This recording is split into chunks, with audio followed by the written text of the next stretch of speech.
شايفين القمر؟ فراخ العزومات بتتبيلة جديدة، طريقة جديدة وشكل مختلف هتشرفك قدام ضيوفك. هقولك على كل التركات اللي تطلع معاكي الفراخ قمر كده زي ما انت شايفة، وكمان تسوية مظبوطة جدا. واول ما تعمليها في اي عزومة الكل هيفتكر ان انت جايباها من بره، خصوصا ان التتبيلة جديدة والشكل زي ما انت شايفة. اللهم بارك، حلو جدا. لو اول مرة تشوفيني اشتركي في القناة، بنزل كل يوم وصفة حلوة، وفعلي جرس التنبيه عشان يوصلك كل جديد مني. وهدخل معاكم في الطريقة على طول. عندي هنا ميه بصله كبيره، ضربتها كويس جدا في الكبه، خدت الميه بتاعتها وركنت تفل البصل على جنب لان انا محتاجاه وهقولك في ايه دلوقتي. نزلت عندي بعصير نص ليمونه كبيره، وهنزل بشويه كده من الزيت، يعني ما يعادل نص فنجان بتاع القهوه كده من زيت الطعام العادي، او ممكن زيت زيتون لو متوفر عندي. عندي معلقه كبيره مليانه من المستردة، بتدي طعم مميز جدا للفراخ.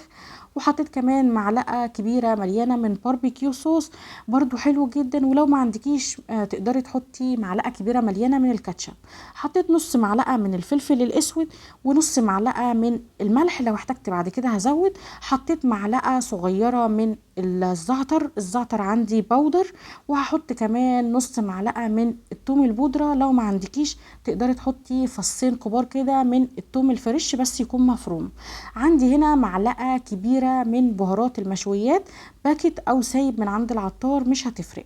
عندي برضو معلقه صغيره من الروزماري، معلقه صغيره من البابريكا. ولو عايزه الفراخ تكون عندك سبايسي حطي شويه كده من الشطه الحراقه لو انت حابه. هبتدي اقلب كويس جدا لحد ما البهارات بتاعتي تدوب كويس، وهدوق التتبيله، لو محتاجه شويه ملح هضيف لها ملح.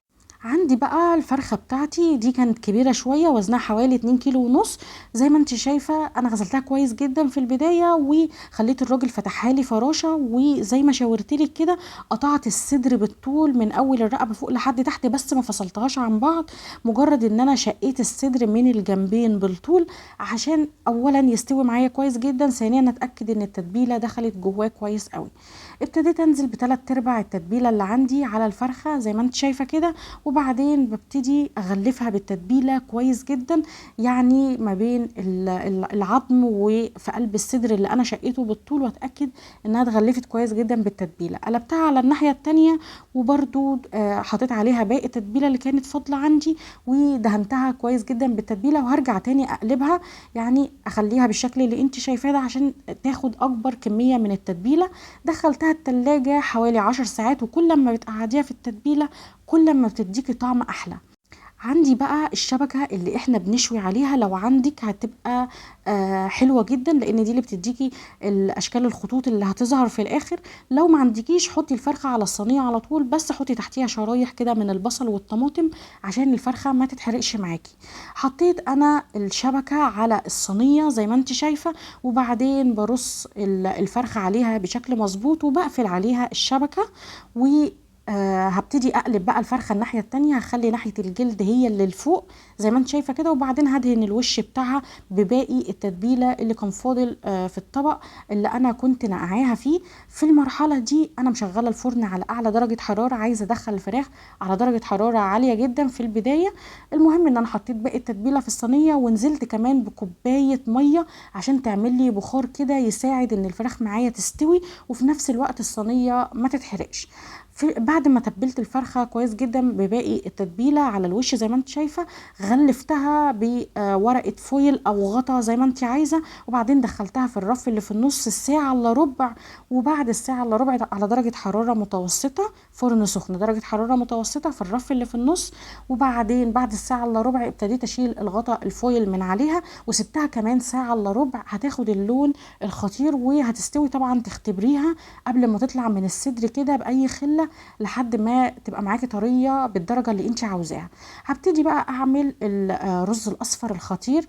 عندي هنا تفل البصله اللي انا خدته في الاول، اللي انا خدت منها الميه بتاعتها في الاول، حطيت عليه معلقه كبيره مليانه من بهارات البرياني، وعايزه اقول لك ان دي بتدي ريحه وطعم خطير للرز.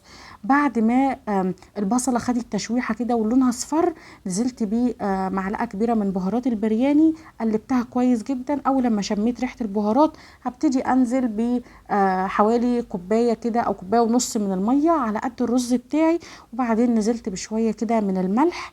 بعد ما ظبطت الملح بتاعي والميه غليت، نزلت بنص كيلو من الرز المصري، غسلته كويس جدا وسبته يتصفى. وزي ما انت شايفه اللون بتاع البهارات خطير. وعايزه اقولك ان البهارات دي حلوه جدا، كانك حاطه مكعب مرقه مثلا ولا حاجه، هي لوحدها كده بيكون طعمها مميز جدا من غير ما تحتاجي تضيفي شوربه او مكعب مرقه. بعد ما ظبطت كميه الميه بتاعتي، سويت بقى تسويه الرز العاديه جدا. بعد حوالي ساعة ونص، عشان انا حجم الفرخة كان كبير عندي شوية.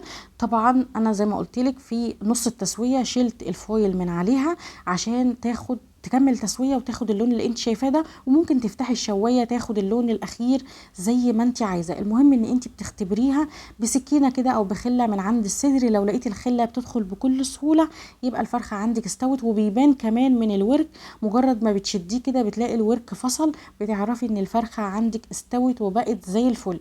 وعايزه اقولك ان في الوقت ده ريحتها كانت خطيره. تقدري تعملي لها فحمه لو عايزه الفراخ بريحه الفحم، بس انا ما عملتش كده لان هي بصراحه ما كانتش محتاجه.